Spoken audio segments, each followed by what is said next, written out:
जय श्री राम आप सभी को। आइए जानते हैं अपरा एकादशी के बारे में और उसका शुभ मुहूर्त क्या है, पूजन विधि क्या है और उसके क्या विशेष उपाय हैं। आइए हम विस्तार से जानते हैं।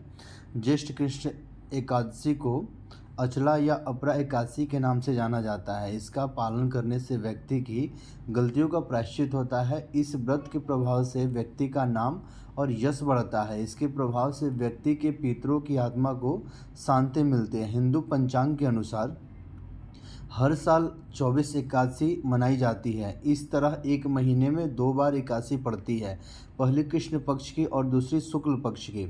ज्येष्ठ मास के कृष्ण पक्ष में आने वाली एकादशी को अपरा एकादशी कहा जाता है। इसे अचला एकादशी के नाम से भी हम जानते हैं। इस बार अपरा एकादशी का व्रत 2 जून को रखा जाएगा। भगवान विष्णु की पूजा के लिए सर्वश्रेष्ठ तिथि इसे मानी जाती है। ऐसी मान्यताएं हैं कि महाभारत काल में श्री कृष्ण ने धर्मराज युधिष्ठिर को भगवान विष्णु और माता लक्ष्मी की पूजा करने और यह व्रत रखने की सलाह दी थी। इस व्रत को करने से इंसान के जीवन में सुख समृद्धि आती है।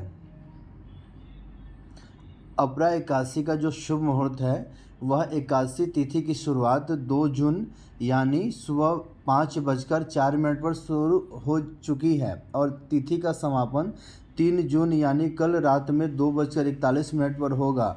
अपरा एकादशी का पारण 3 जून यानी कल सुबह 5:23 से लेकर सुबह 8:10 तक रहेगा। अपरा एकादशी पर भगवान विष्णु की पूजा एक दिन पहले 10वीं तिथि की रात्रि से ही शुरू हो जाती है।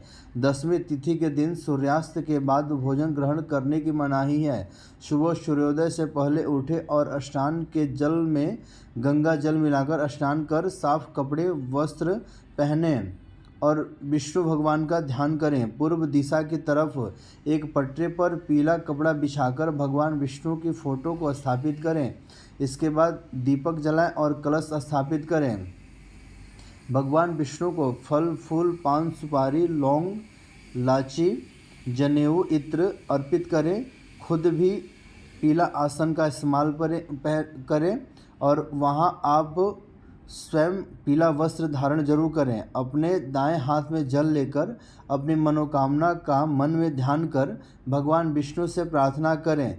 पूरा दिन निराहार रहकर शाम के समय अपरा एकादशी की व्रत कथा सुने और फलाहार करें। शाम के समय भगवान विष्णु की प्रतिमा के सामने एक गाय के घी का दीपक जलाएं।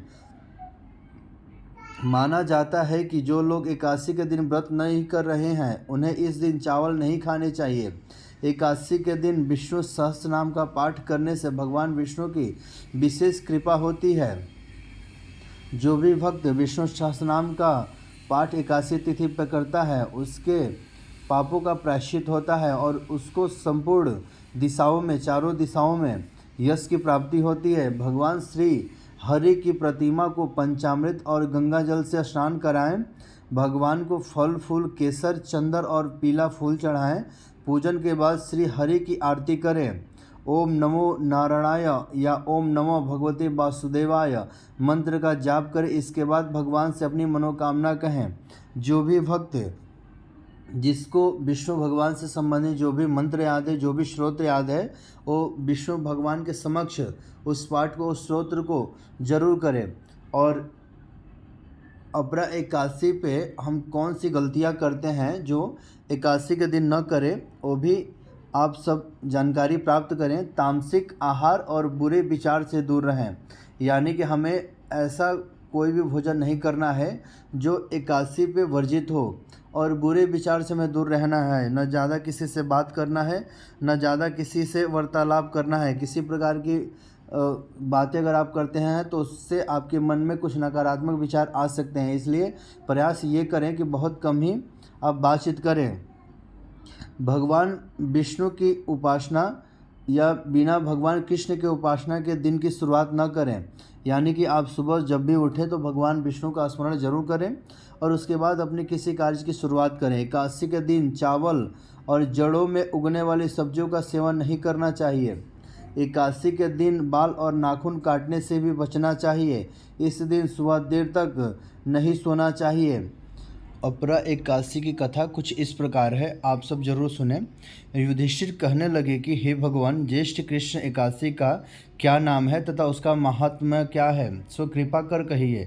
भगवान श्री कृष्ण कहने लगे कि हे राजन, यह एकादशी अचला तथा अपरा दो नामों से जानी जाती है। पुराणों के अनुसार ज्येष्ठ कृष्ण पक्ष की एकादशी अपरा एकादशी है, क्योंकि यह अपार धन देने वाली है। जो मनुष्य इस व्रत को करते हैं वे संसार में प्रसिद्ध हो जाते हैं।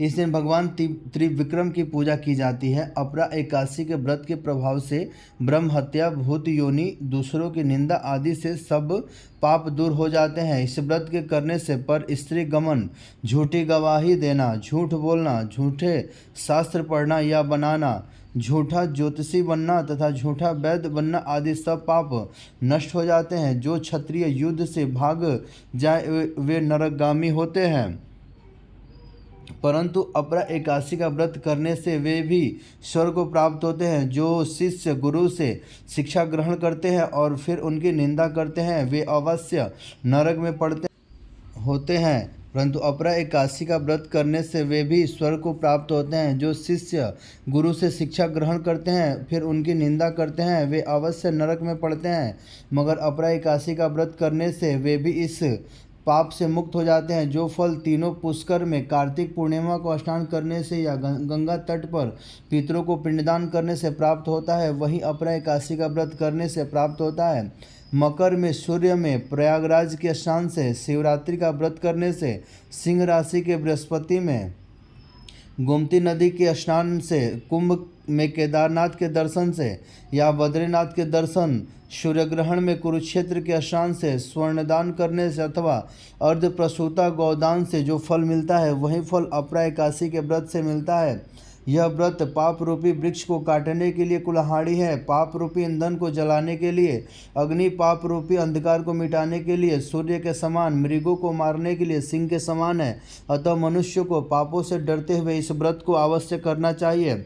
अपरा एकादशी का व्रत तथा भगवान का पूजन करने से मनुष्य सब पापों से छूटकर विष्णुलोक को जाता है। इसकी प्रचलित कथा के अनुसार प्राचीन काल में मयध्वज नामक एक धर्मात्मा राजा था। उसका छोटा भाई वज्रध्वज बड़ा ही क्रूर, अधर्मी तथा अन्यायी था। वह अपने बड़े भाई से द्वेष रखता था। उस पापी ने एक दिन रात्रि में अपने बड़े भाई की हत्या करके उसके शरीर को एक जंगली पीपल के नीचे गाड़ दिया। इस अकाल मृत्यु से राजा प्रेतात्मा के रूप में उसी पीपल पर रहने लगा और अनेक उत्पात करने लगा।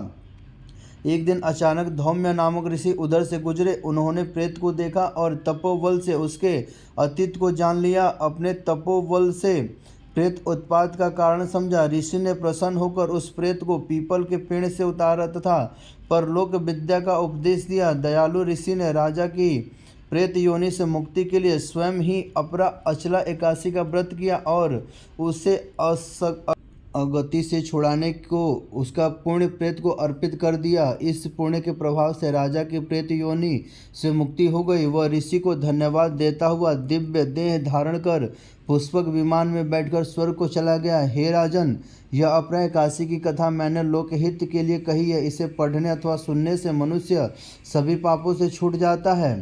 अतः जो भी व्यक्ति इस अपरा एकादशी का व्रत करेगा उसके संपूर्ण पाप नष्ट हो जाएंगे, और यदि वो अपने पितरों के निमित्त इस व्रत को करता है तो उसके पितरों की मुक्ति होती है, और उसके जो पितर इधर उधर भटकते रहते हैं या प्रेत योनि में होते हैं उनसे रक्षा होती है और वो स्वयं उत्तम लोक में चले जाते हैं। तो आप सब इस कथा को अवश्य सुने, और कथा को सुनने के बाद हमारे चैनल को लाइक, शेयर और सब्सक्राइब जरूर करें। जय सिया राम आप सभी को।